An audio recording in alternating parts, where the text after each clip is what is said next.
Strange Planet is a brand new moving picture show by Dan Harmon and Nathan W. Pyle. It's based on the quirky humor drawings of Mr. Pyle, which you may recognize from across the internet, that feature cute aliens expressing their view of the world through the lens of a neurodivergent spectrum sitter. If you're like me, this is overwhelmingly good news, and I would forgive you for abandoning this video to immediately seek it out and watch the first 3 episodes, which are currently available on Apple TV Plus at the time of writing.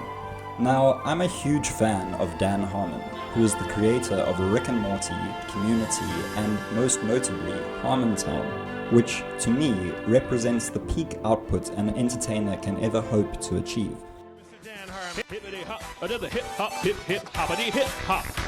I was a huge fan of Community, and back in 2015, I traveled to America where some Dungeons & Dragons players introduced me to Harmontown, a show that was almost created out of spite during the infamous Season 4 of Community. Season 4 was created with zero input from Harmon, and I'm completely unable to watch it without physically convulsing in emotional turmoil. Harmontown featured monologues, improv sketches, freestyle rap, Dungeons & Dragons, and guest appearances from some of the world's most esteemed creators. It's quite informative to listen to the show and compare the timeline to the creation of the final seasons of Community and the following creation of Rick and Morty.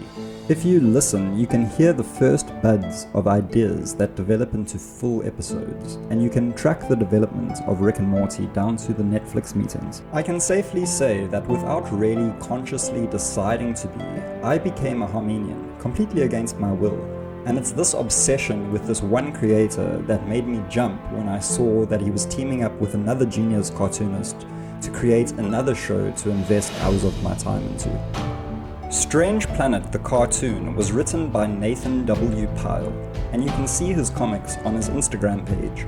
Pyle is a Christian, and while this may not seem particularly important, I find it interesting and I believe it informs his works, in the same way that the creator of Peanuts, Charles M. Schulz, was Christian. Because of this, I have always considered Peanuts to be a Christian cartoon, and in the same way, ever since I discovered that Pyle was a Christian a few years ago, I have considered Strange Planet to be a Christian cartoon too. Neither of these cartoons are explicitly Christian. They do not cover the Bible or ever refer to Jesus, but if you compare these comics to something like Ren and Stimpy or Rick and Morty, which by all accounts are completely godless shows, it makes the distinction a little bit clearer. Strange Planet is a family-friendly cartoon, just as Peanuts is designed for children and adults. I can totally see a parent sharing this with their child in an exercise in education, as the show is almost educational in the way that it uses language. Comparing this new show to Rick and Morty is kind of obvious, and I'm going to be doing it several times in this video. Considering what has happened to the co-creator of Rick and Morty, it's understandable why anyone would want to distance themselves from that mess. I just want to say up front that I don't enjoy Rick and Morty as much as I enjoy Community or Harmontown. And this is because there are many parts of Rick and Morty that are just uncomfortable to watch in mixed company, such as if you're watching with your parents. There is just so much gross out humor in the show, and judging by what I've seen of Justin Roiland on Harmontown, I want to attribute that part of the show to him and not to Harmon. The godlessness of Rick and Morty is not shared with its other creator, Harmon. If you listen to Harmon talk about God, you will quickly realize that his opinion is not as simple as just straight Rick Sanchez atheism. I can quote him or paraphrase him as saying that he believes himself to be an instrument of God. Writing is like you are in a prison cell with God, and he has his way with you, and you do what you can to stay alive. You exchange whatever favors you have to exchange. It is the reality. If I said Dan Harmon is God, atheists and scientists would all throw rocks at me. They would all go, you're wrong, you're not God. But maybe I am. Why is that not allowed? That's the Ralph Nader of religion. But think about it. Jesus got crucified for saying the simple fact of like, people would go, "Oh, are you God?" And he would go like, "Well, technically, yeah." And they'd be like, "That's enough. String them up." He's like, "No, we all are. It's fine." But like, he's just being technical and philosophical and inviting you to think outside the box. Keep the cameras rolling and shoot a lot of crap. Eventually, Annie is going to reach down her shirt and pull out a laser pointer. I didn't write that. We didn't plan that. God made that happen. God made this movie. What if science and religion were mine to wield as I choose? What if I'm God? What if I'm God?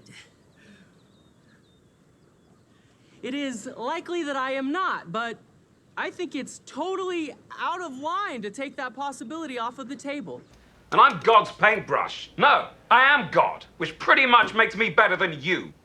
I should just point out that I'm not a Christian in any common sense of the word, and I'm definitely not an evangelist. It's just that the word God is used in many ways, and it's not completely without value if you're an atheist. The subject is too big to cover in this video, but I'll just say that when I talk about God here, I'm talking about our relationship to the mystery that is the universe, truth, and how we access or express truth. And in many ways, this is what Strange Planet is about. The use of language in Strange Planet is, in my opinion, the fundamental selling point of the cartoon, the thing that makes it funny and interesting and unique. The characters, known as beings, refer to everyday objects in unusually descriptive ways, as if they are directly translating words from other languages. A sock is a foot tube. A cat is a vibrating creature. Most of the time, the terms used are longer and more cumbersome than their human counterparts, which is the opposite of how language usually works.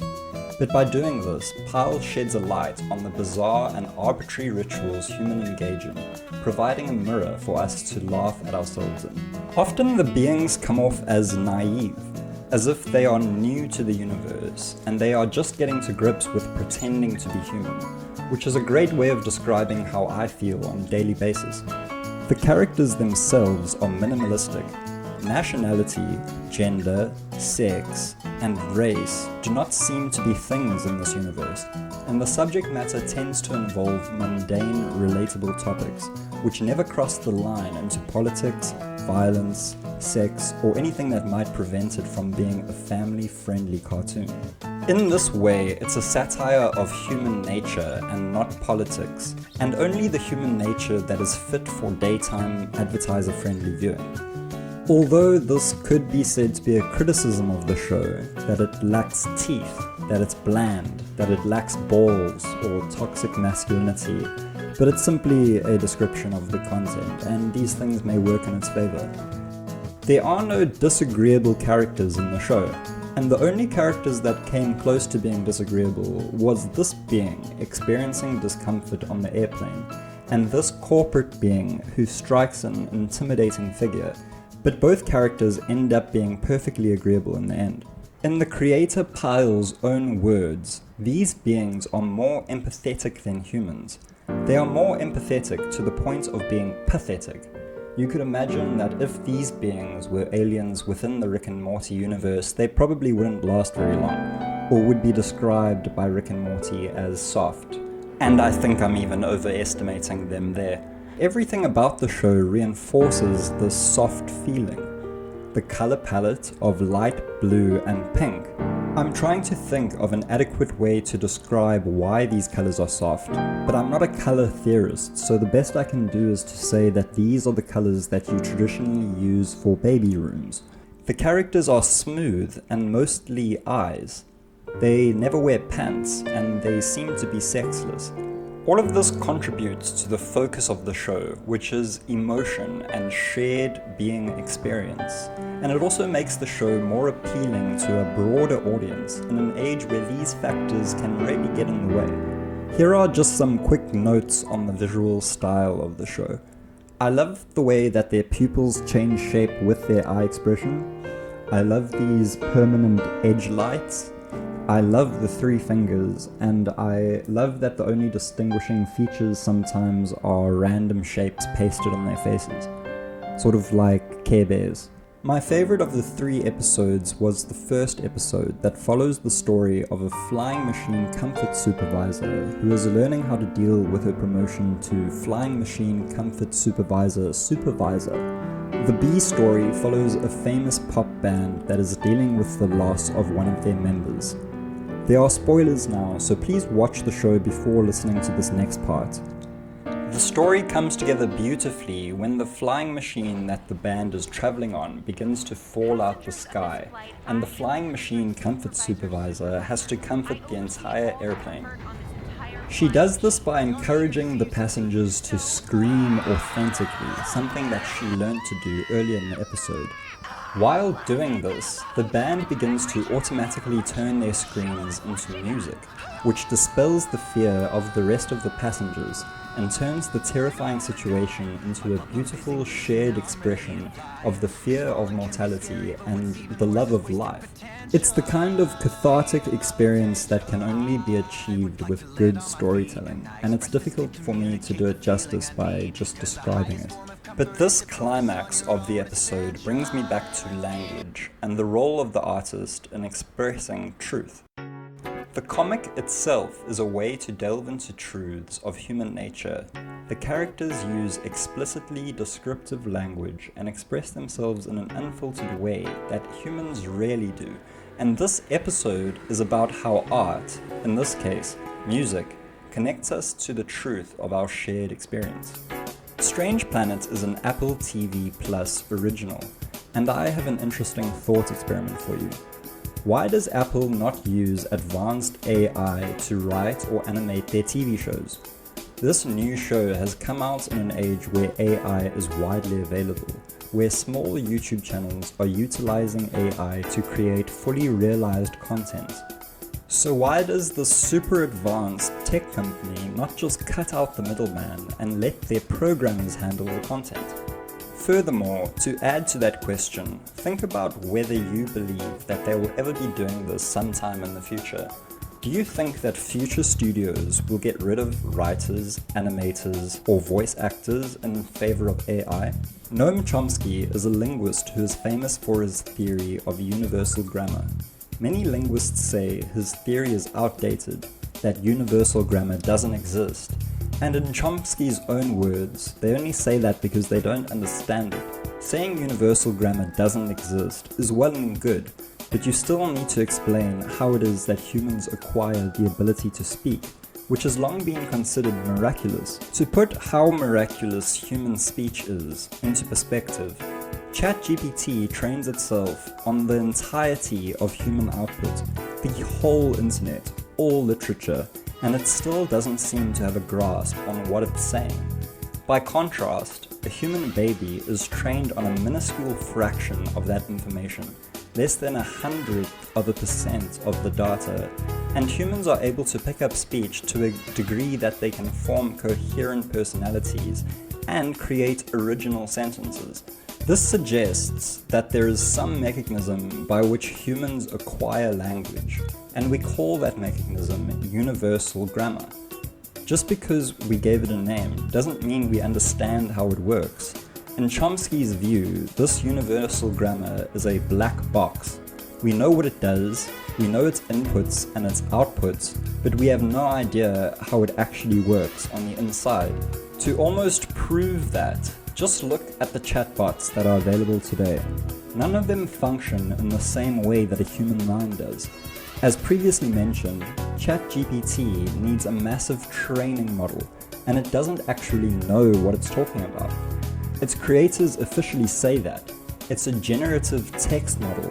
Its function is to calculate what next words will be statistically more believable based on what has previously existed. And this is nothing like how human speech functions. Just like a stopped clock is right twice a day, ChatGPT seems correct sometimes by pure luck. For people more interested in this idea, I highly suggest you check out the Gettier problem in philosophy, which regards knowledge and how we come to know things. ChatGPT is, by the definition of what knowledge is, unable to know anything. Again, I'm not the one who says this. This is the opinion of its creators. It may be able to say something that is true, but it cannot access truth, especially when it comes to truths about human experience. So even our most advanced chat model that seems human does not share the universal grammar that humans have, and the universal grammar that humans have continues to be mysterious and unreplicated.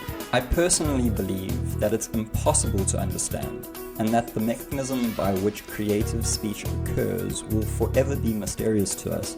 But let's imagine that we did have a robot that was exactly like a human in every way.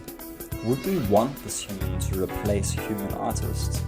The answer is anyone's guess, but to me it doesn't seem likely, and if someone did this, the result would not be as good as a real human. Maybe I'm just being optimistic. I mean, we have already seen amazing AI-generated art, but it is still passing through the hands of a human. Just like this episode of Strange Planet showed how we can connect with music when we can relate to it, I believe that the human presence on the other side of an artwork, the feeling that the brush strokes or the melody was arranged by a human, is what makes art feel comforting to us. We want to feel like we are not alone, like there may be someone else out there like you, and a good artist can make you feel like they pluck the words from your very soul. So what happens when the art being produced seems entirely alien to us? How does that make us feel? Especially when we see that others seem to relate deeply to this alien art. It can make us feel very alone. I'm actually not against AI-generated art. I'm in favor of new experiences and new technology. My point here is simply to draw attention to a vital instrument of human ability, an essential ingredient for artists and writers, and humans in general. I've heard Dan Harmon say that if you're struggling to write, then write about struggling to write. There's no better subject matter than your own experience. I mean, what do you know more about than your own experience? Anyway, these are some of the thoughts that occurred to me while watching the first episode. I want to get back to the show though, as this is what this YouTube video is about, but I will make another video sometime about the Gettier problem and AI.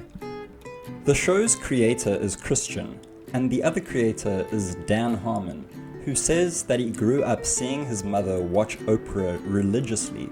Apparently she would hang on to Oprah's every word, and that's why he wanted to be a TV writer, so that he could teach stupid people how to think.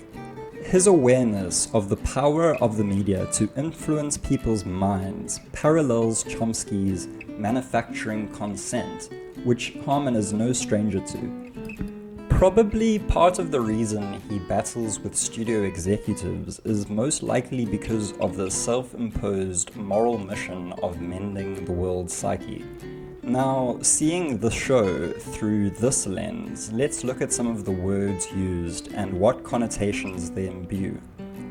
Booze, in this universe, is referred to as mild poison, which has an obvious value judgment built into it.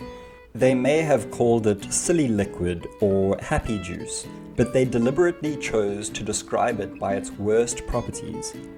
It makes me wonder how they would describe marijuana. Slow leaf, introspection vegetable, shamanic medicine plant. Any choice you make here will carry weight. Just like how people in the real world might call weed sticky icky, or the dreaded word in my country, dacha. If you hear that someone has mountain cabbage and they're going to get blazed, it sounds lovely. But if you say they are holding dacha and they are going to go do drugs, it sounds like they're about to be arrested. There is no war in the show, but if there was, what would they call it? What would they call guns? Murder sticks or peace whistles? It's also difficult for me to ascertain what the rules are for certain words, like where the deconstruction starts and where it ends. They use the word insect on the show, but then they have words for all other animals. Bread is dough slices, or maybe that's pizza. and breadsticks are wheat elbows. But why is dough a word? Or wheat? A peach is a fuzz orb, surely wheat should be yellow grass? Okay, I know I'm being a total spectrum sitter here by pointing this out. It's just a stylistic choice that is determined by how effective it is, not by any internal rules. It's just fun to pick holes though. Like, a raccoon is called a trash bandit, which has massive value judgment built in. A dog is a moral creature, but what I find interesting here is that the Latin word for dog already has a kind of similar meaning. Canis lupus familiaris translates to something like family wolf. Cats are called vibrating creatures, but the Latin name for cat is Felis catus, which translates to lucky cat. In episode 2, these characters use the word honeymoon, which seems like exactly the kind of word you'd think they'd replace. Neither honey nor moons have anything to do with the first night as a non-single being in the eyes of the law. The word bachelor party was replaced with last night as a single being celebration in the same episode, so it would have made sense to do it again in this case. This way of speaking does become confusing though, and sometimes it requires a rewatch to fully understand what they're saying, so perhaps they just tried to simplify it in this one case. In real life, we shorten the words of familiar objects for efficiency. A perfect example of this is a nickname. Once someone is more familiar with you, they may shorten your name to something quicker and easier. It's this phenomenon that makes the characters in Strange Planet seem naive. It seems like they only recently acquired their roles as human beings and are learning the ropes together as a society, rather than a society that is rich and deep in history. It feels like the entire species has just woken up from amnesia and are coming to terms with some pre-existing civilization. This is because the words that they use are long and descriptive, and the only time we do this in real life is when we are unfamiliar with what we are talking about. As soon as people are familiar with a subject, we start using acronyms and shorthand, and this is how lingo develops. Consider the famous restaurant scene where the waiter rattles off a list of incomprehensible phrases to convey an order to the chef. Hey, give me a slappy McTweezers with a side of horse clippings, spin the leaflet sideways and kick the whole thing in the ribs. Because of the established laws of this universe, a scene like this could never exist in the show, and the beings will always talk in a descriptive, explicit way. Humans in the real world are able to communicate in ways that seem almost telepathic, especially when people know each other very well. But in A Strange Planet, it seems as if this level of linguistic intimacy is completely impossible. What do highly functioning bureaucracies look like in this world? Where does the rubber hit the road in terms of war, minimum wage services, homelessness, and other issues that face real society? As I mentioned before, the creator of the show describes these beings as more empathetic than humans, and there don't seem to be any disagreeable characters in the show so far. So are disagreeable characters even possible? This may seem like a strange idea, but the fact that they are outwardly sexless also precludes a number of possible characters. Any character that is partially defined by their sexuality, such as Mr. Nimbus or Kim Kardashian, are seemingly impossible in this universe. But perhaps there could be some analog within the universe that sheds more light on human sexuality in a humorous way. Who knows? The whole idea of sexuality seems antithetical to the show, and perhaps this is to its credit. Dan Harmon is a writer that is known to escalate scripts to their third act as fast as possible. It's an amazing writing technique that can force a writer to leave their comfort zone and think bigger. While Strange Planet is far more subdued and conservative in its content than most other adult cartoons, this tendency to escalate things is not absent from the show. There is a hugely cathartic experience when you realize that the turbulence that was hinted at earlier in the episode develops into a full-blown, life-threatening emergency. It's similarly satisfying when the expectation of a restaurant plummeting to its doom is subverted. Dan Harmon knows how to raise the stakes, and the feeling that the characters on screen are directly dealing with their mortality, and that death may occur at any moment, is carried over from Rick and Morty, and it is definitely present in the show, although we don't actually ever see characters die. This episode culminated with a scene that to me was extremely cringeworthy, where the characters open up to each other about their feelings, and the cringeworthiness is acknowledged by the show in the form of the third wheel electing to leave at this point.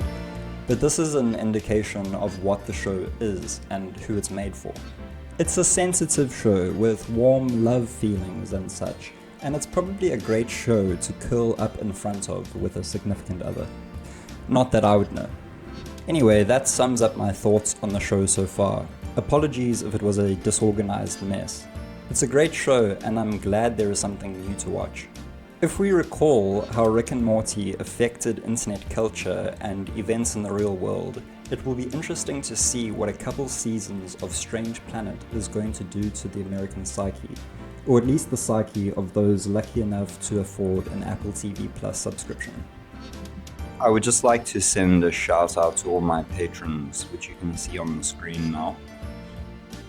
The joke is that I don't have any patrons. I think I had one or two, but they left after I asked them why they decided to become patrons. Anyway, thank you very much for watching the video. It took a lot longer to edit than I thought it would, it always does. I'm making a game, so things like editing videos often get in the way of making games. I think maybe that's what I should be focusing on instead. Yeah. Anyway, thanks for watching, and please subscribe for more videos. Maybe I'll make that philosophy video. That'll be exciting. People love philosophy these days. Philosophy is huge on YouTube, right? Yeah. Thanks very much. Subscribe. See you later. Have a great life.